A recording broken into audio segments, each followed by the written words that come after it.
Hello everyone, welcome back to the channel. So today we'll be doing the properties of definite integration. So let's go in with those properties. The first one is that if we have a function in variable x and we find out the integration of this, it will be the same as that for any other variable with the same function. For example, let's take a very simple one. If it is 0 to 1 of x dx, the integration is x square by 2, and when we substitute the limit, substituting the upper limit and then the lower limit, which is 0, so it is half, and instead of x, if we have some other variable, say t, then the integration will be t square by 2, and after substituting the limit we have half. So whether the variable is x or the variable is t, the final answer is going to come the same. That is why in definite integration we can change the variable to any other variable. So that's the first property. So that's denoted as p naught. This is the second property, which states that if we integrate a function with the limits a to b, then if your answer is coming out to be 1, then on interchanging the limits it will be minus 1. It will be additive inverse. Once again, let's take the previous example, the very simple one, say 0 to 1 of x dx. We know the integration is x square by 2.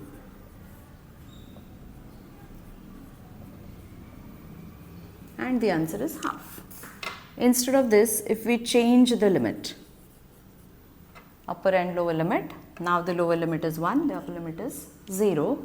On integration, because we substitute the upper limit first, we have 0 minus half and our answer is minus half. So the answer will be simply negative of the previous one. So if this would be minus 1, this would have been 1, like that, the additive inverse. Okay, that's a second property. The third property is that if we need to integrate a to b, then we can split this function in two parts or more than two, from a to c and c to b. Here we have done it in two parts, okay, provided the c is in between a and b. This is normally used when the function is defined in two different ways, or otherwise when it is a modulus function. So modulus function, let's take one example. Say we have minus 2 to 3 of modulus x plus 1. Now the critical point for this one, that is x plus 1 equal to 0, x equal to minus 1 is the critical point. And that is why the function will vary from minus 2 to minus 1 and from minus 1 to 3. So we will have to split this in two parts. And from minus 2 to minus 1, it is going to be negative. At any time when you want to find whether the function is positive or negative, you can substitute a value between this and check. So this is going to be x plus 1 but with a negative sign, and for minus 1 to 3, if you substitute say 0, you will see that it is plus 1, and you keep the modulus function as it is, that is x plus 1. So now integrate this and substitute the limits. So when the function is defined in two different ways, then this is a must, that you split it up and then you integrate it. Can also be done when, suppose if you are given that the function fx is say 3 for, we'll take the same limits, minus 2 to 1, and it is say 1 for 1 to 3. Then we would also do the same, like then we would split the interval as minus 2 to 1, minus 2 to 1, and as 1 to 3. And in doing this, we would get the integration of minus 2 to 3 of fx dx. So that is when we use this property.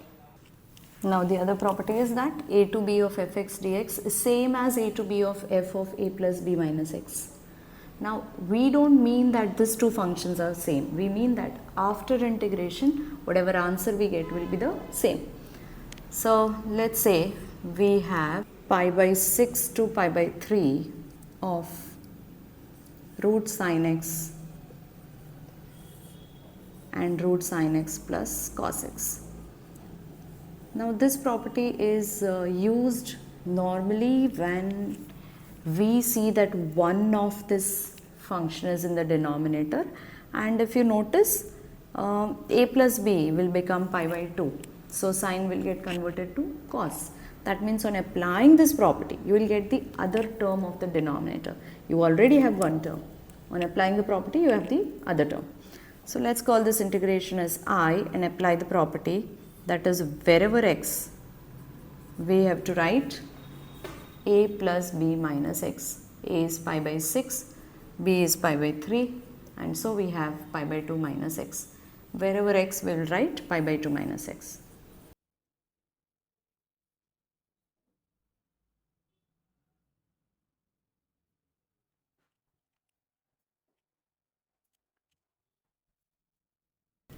So this becomes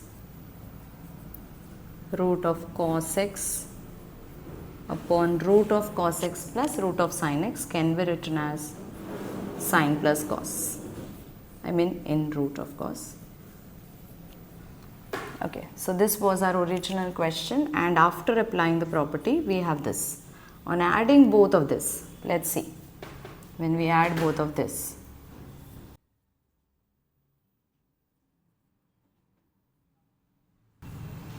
okay, on adding both of this, the denominator is the same, so I'll write down the denominator, root sin x plus root cos x, and numerator from the first one, since the denominator is same, we will add the numerator also. So it became root sin x plus root cos x, both the terms are same, will get cancelled, and we have integration of 1 dx.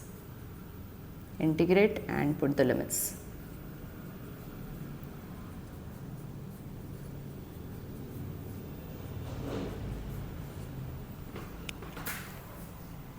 This is to I value. So what will be the value of I? Pi by 12. Okay. So this property is applied when we can simplify the function and you get the other term from the denominator. That's one application. There are others also. So now we come to the next property, that is 0 to 2a of fx dx. Now we can split this up again as 0 to a and a to 2a. But on applying this property, I mean f of 2a minus x, the limits will change. Let's see, we'll start with the right hand side to understand this.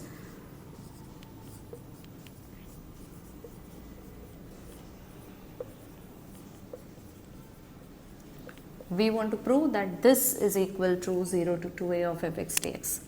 So now this is 0 to a of fx dx. In this one, we do not want 2a minus x, we want x. So let us substitute 2a minus x as t. Now what is the derivative? Or rather dx is minus dt. And because we have substituted, our limits will also change. So when x is 0, what is t? 2a, and when x is a, t will be a. So this becomes f of t and minus dt. So let's put the negative sign here.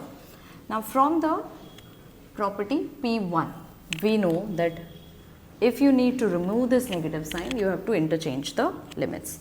So let's interchange the limits, 0 to a fx dx plus a to 2a ft dt. But once again, according to the first property, that is P naught, we can change the variable to x. Over here we'll have dx, a to 2a fx dx, and we have 0 to a to 2a. So we go to the second P2 property, third one actually, P2, and we can combine this. It becomes 0 to 2a because the function is same and it is a continuous limit, 0 to a to 2a, so you can combine it. That means 0 to 2a can be written as 0 to a of fx and 0 to a of f of 2a minus x. So this property P4 is normally applied in these cases when either f of 2a minus x is equal to fx or if it is minus fx. So, let us see both the examples. For example, if you have 0 to 2 pi of cos x,